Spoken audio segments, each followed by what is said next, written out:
நாகப்பட்டினம் மாவட்டம் வேளாங்கண்ணியில் ஒளி மேடை பந்தல் டெக்கரேஷன் அமைப்பாளர்கள் சங்கத்தின் 4ஆம் ஆண்டு மாநாடு மாநில தலைவர் வடமதுரை செல்வம் தலைமையில் நடைபெற்றது.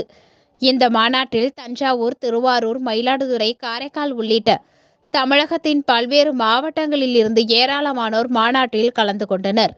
சுப நிகழ்ச்சிகளுக்கு பயன்படுத்தக்கூடிய விதவிதமான அலங்கார பொருட்கள், பிரம்மாண்டமான ஒளிபெருக்கிகள், அலங்கார LED லைட்கள், பாரம்பரிய பந்திப்பாய்கள், அலங்கார பொம்மைகள் உள்ளிட்ட விதவிதமான பொருட்கள் கண்காட்சியில் இடம்பெற்றது.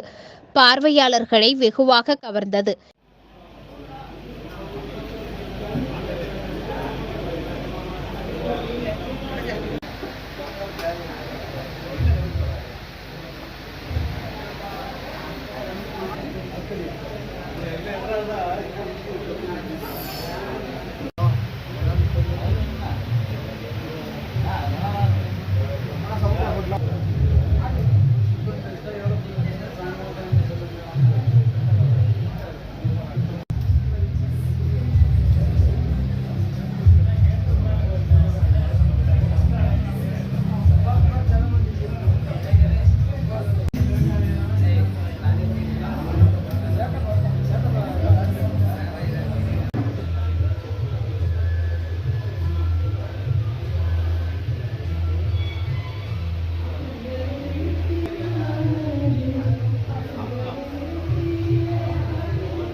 அது 11,900.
மேலும் செய்தியாளர்களை சந்தித்த ஒளி மேடை பந்தல் டெக்கரேஷன் அமைப்பாளர்கள் சங்கத்தின் மாநில தலைவர் வடமதுரை செல்வம் கூறியதாவது, தங்களுக்கென தனிநல வாரியம் அமைத்து தர வேண்டும்.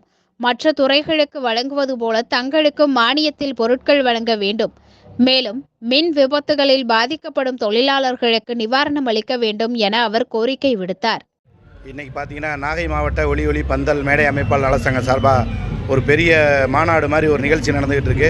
இந்த நிகழ்ச்சிக்கு சிறப்பு அழைப்பாளராக வந்து தமிழ்நாடு மைக்செட் நண்பர் நலச்சங்கத்துடைய மாநில தலைவர், என் பேர் செல்வம், நாங்கள் இந்த நிகழ்ச்சியில் கலந்துக்கிட்டோம். நிகழ்ச்சியில் மிக பிரம்மாண்டமாக நடத்தியிருக்காங்க. இந்த நிகழ்ச்சி வாரியாக அரசுக்கு நாங்கள் கொடுக்குற கோரிக்கை என்னென்னா, எங்களுக்கான ஒரு தனி நலவாரியம், எல்லாத்துக்குமே நலவாரியம் இருக்குது, எங்களுக்கான ஒரு தனி நலவாரியம் வேணும். அதை வந்து அரசுடைய கவனத்திற்கு நான் கொண்டு செல்கிறோம்.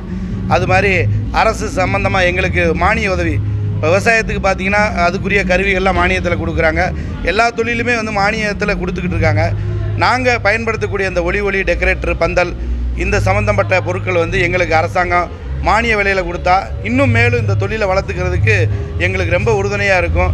அதுபோக அரசுக்கு நாங்கள் வைக்கிற கோரிக்கை என்னென்னா, மின் விபத்தில் எங்கள் தொழிலாளர்கள் பாதிக்கப்படுறாங்க.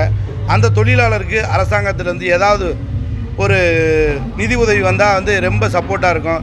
ஏன்னா வந்து இந்த தொழிலை நம்பி தமிழ்நாடு முழுவதும் குறைஞ்சது ஒரு 1 லட்சம் தொழிலாளர்கள், 2 லட்சம் தொழிலாளர் இருப்பாங்க. 1 லட்சம் 2 லட்சம் தொழிலாளர்கள் இந்த தொழிலை நம்பி இருக்காங்க. அவங்களுடைய உயிருக்கு எந்த உத்தரவாதம் கிடையாது. ஏன்னா நாங்கள் பார்க்குறது எல்லாமே மின்சாரம் சம்மந்தப்பட்ட தொழில், எந்த நேரத்தில் எது நடக்குன்னு தெரியாது. அதனால் வந்து அரசாங்கத்திற்கு நாங்கள் வைக்கிற கோரிக்கை மனு என்னன்னு பார்த்தீங்கன்னா, எங்களுக்கான ஒரு தனி நலவாரியம் வேணும்.